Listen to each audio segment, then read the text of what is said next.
Aujourd'hui, on va visiter la brasserie La Chaloupe, créée par un ancien élève de notre institut, Louis Coulet, et qui a bénéficié de notre accompagnement pour lancer son activité.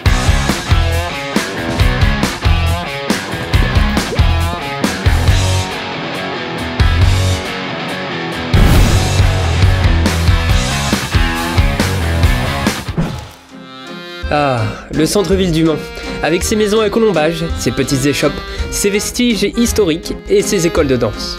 Non, c'est microbrasserie. Bienvenue à La Chaloupe, entreprise créée et gérée par cet homme, Louis Coulet. Ça fait combien de temps déjà que tu es installé maintenant? Là, on a installé le matériel mi-novembre 2023. 2023. Donc les premiers brassins fin 2023, fin novembre. Ouais. Et ouverture boutique depuis 1er janvier 2024. On est dans cette salle de brassage. Combien d'hectolitres sont produits ici? Alors, objectif 300 hectolitres la première année dans le meilleur des mondes, ouais. 120 minimum. Et aujourd'hui, on est à une petite quinzaine d'hectolitres par mois là, depuis début janvier. Les cuves, elles peuvent contenir à peu près combien de litres de bière? Alors, on est sur des cuves de 5 hectos. 5 hectos, ok. 5 hectos pour les 4 plus petites qui sont là et 10 hectos ici. Si tu veux, en ce moment, tu as 2 brassins d'IPA qui sont dans les 2 premiers fermentaires. Ouais. Là, tu as un brassin de ma double belge et là, tu as un brassin de blonde. Okay, c'est généralement la blonde que je mets là-dedans parce que c'est celle que je produis le plus et que je vends le plus. Tu avais présenté une bière au World Beer Awards. Au World Beer Awards et tu as eu la médaille de bronze pour cette blonde. J'ai eu une médaille de bronze pour la petite blonde qui est là-dedans, ouais. Donc au bout de 8 mois d'existence, c'est une bonne victoire. Alors, on a un médaillé mondial avec nous. Une médaille de plus pour la France. Oui, c'est ça. Alors, du coup, on arrive dans la salle de production. Exactement. Donc là, on a 3 cuves. Combien d'hectolitres tu fais par cuve? Alors là, avec cette salle-là, je sors 5 hectos de bière finie à chaque brassin.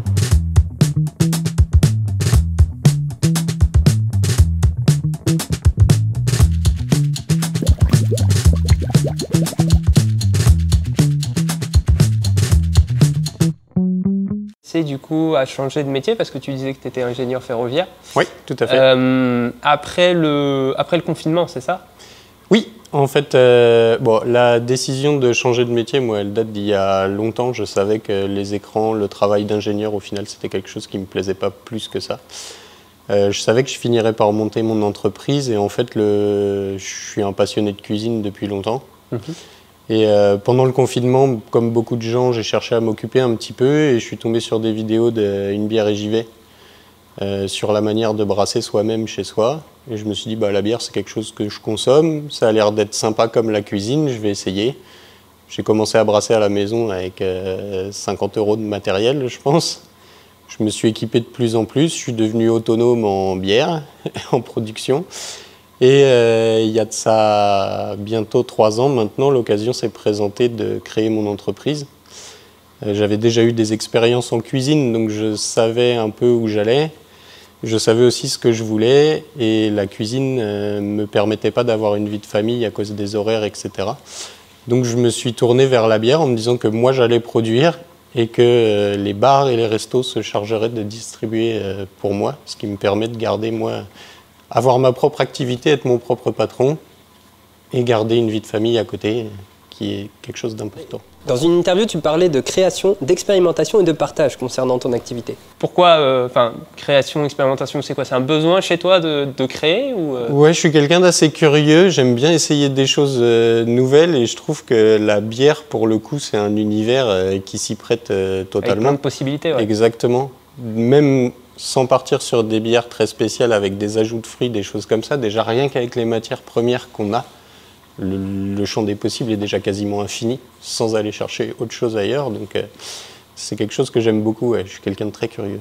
Comment tu as entendu parler du coup de Brew Society C'est un peu par hasard. En fait, j'étais en pleine phase de développement du projet. Et beaucoup de brasseurs font le choix de se lancer en autodidacte. On a quasiment tous commencé comme ça pour les microbrasseries françaises. Mais pour moi, ça me semblait important de ne pas se lancer dans un métier sans avoir été qualifié de manière professionnelle. Donc j'ai cherché des formations.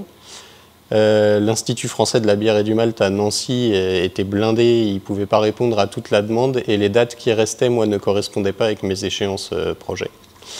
Donc j'ai continué de chercher, je suis tombé sur la Brew Society qui en plus, au lieu d'être à Nancy, est à Rouen, ce qui est beaucoup plus facile pour moi en étant du Mans. Et j'ai vu que les avis étaient très bons et j'avais un CPF limité, donc je suis direct allé viser le B2 en me disant soit j'ai trop de retard sur les connaissances et je vais nager et je vais pas savoir où je vais, soit ça va être top. Et en fait je suis arrivé là-bas et c'était nickel, j'ai vraiment bien fait de faire ça. Parce qu'on ne brasse pas de manière professionnelle comme on brasse chez soi. On est obligé d'être sensibilisé à tout ce qui est infection, surveillance de la qualité des matières premières, etc. Il y a plein de choses auxquelles on ne fait pas gaffe à la maison. Pendant la formation, on nous a mentionné l'existence d'Otsoa, en nous disant lui, il est spécialisé dans le développement du matériel, etc. Si vous avez des projets professionnels, ça vaut le coup d'aller le voir. Ouais. Donc moi, je suis allé le voir, j'avais déjà mon business plan qui était bien avancé, je savais déjà où j'allais, les volumes que je voulais faire, etc. Donc on a fait un premier rendez-vous, on en a discuté. Ça a été très, très productif dans le sens où Ochoa a tout de suite mis le doigt sur les choses qui n'allaient pas ou qu'il fallait clarifier dans le projet. Donc on a déjà eu cet échange et après, moi, dans le développement du projet, il s'est avéré qu'effectivement, ce que proposait la Brew Society pour le développement du matériel, ça collait avec ce dont moi j'avais besoin. Et après avoir passé 2 semaines là-bas, on commence à savoir un peu comment fonctionne l'entreprise, à avoir cerné les gens et j'avais envie de leur faire confiance. Enfin, ça me paraissait naturel. Quel type de client tu touches avec la chaloupe? Pour le moment, la vente aux particuliers représente une plus grosse part que ce que je pensais de mon activité. Après, je suis en centre-ville du Mans, donc il y a quand même pas mal de passages, donc c'était bête de ne pas faire boutique. Beaucoup de brasseurs sont délocalisés en périphérie, donc eux, ils vendent sur place, mais une fois à la semaine, généralement le vendredi soir. Ou, voilà. Moi, je suis ouvert tous les soirs, de 16 à 19, comme ça. Qui veut passer, passe et m'achète quelques bières et du coup ça rapporte un peu plus.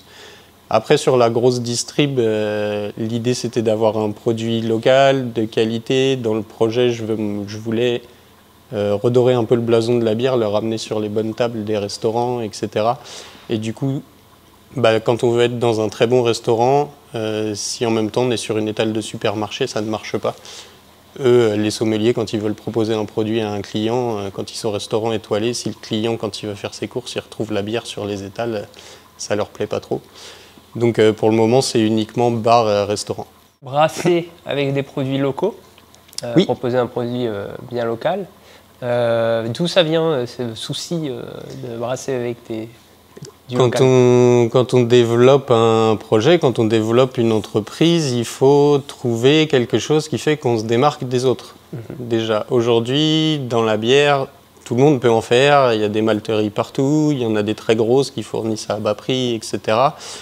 Moi, je trouvais important, étant donné les contraintes qu'on a aujourd'hui, de proposer quelque chose un produit local et intelligent.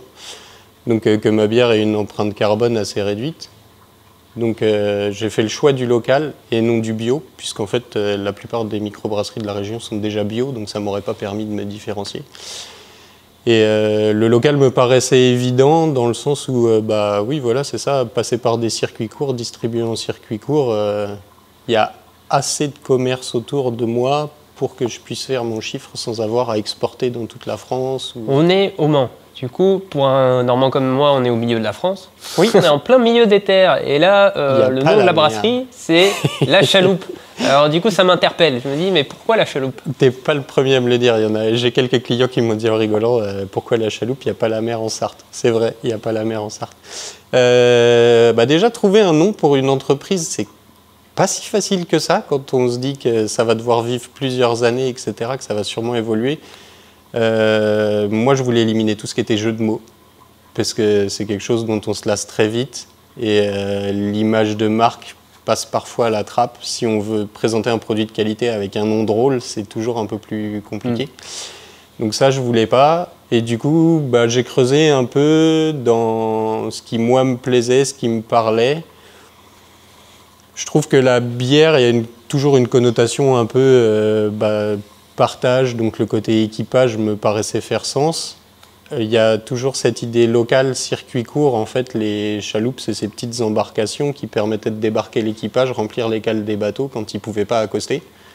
D'ailleurs, elles existent toujours, ça, on peut changer de nom. Mais... Mais du coup, ça reprenait ce côté petite desserte, petit trajet, on va, on vient sur de courtes distances. Et c'est une embarcation petite qu'on peut mener tout seul en ramant. Et c'est ce que je fais aujourd'hui. Je suis tout seul à ramer pour mon entreprise, donc ça faisait sens. Et il y avait aussi un côté un peu famille. À l'époque, ma première fille était plus petite. Et quand je la berçais, j'avais une démarche un peu particulière qui marchait très bien pour l'endormir et ma femme trouvait que je chaloupais. Donc ça faisait aussi ce clin d'œil à la famille qui me supporte beaucoup dans le projet et du coup qui prend quand même une place importante dans tout ça. Donc j'ai trouvé un nom sobre qui me parle, qui reprend les valeurs du projet et avec une image de marque assez simple pour que la bouteille soit belle et sobre. Tu parlais de la famille. Est-ce que lancer sa brasserie comme ça, c'est conciliable avec une vie de famille ou... Oui, à partir du moment où on en discute. Je me suis beaucoup renseigné pendant le lancement du projet sur les contraintes que ça pouvait induire déjà de créer son entreprise en général et une microbrasserie plus particulièrement. Et j'avais vu des articles qui disaient que beaucoup de couples divorçaient dans les premières années de création de cette entreprise parce que ça prenait trop de temps sur le perso, etc. Et voilà. Donc quand j'ai commencé à avoir l'idée de monter cette microbrasserie, avec ma femme, on en a beaucoup discuté. Je lui ai présenté toutes les contraintes, tout ce qui risquait d'arriver, que ça pouvait me prendre du temps, que voilà. Et ça a été mon premier soutien dans l'histoire à me dire vas-y, fonce. Donc, et aujourd'hui encore. Et c'est sur cette question que notre entretien se termine. Merci à Louis de nous avoir accueillis. Retrouvez-le au 41 rue d'Agé, au Mans.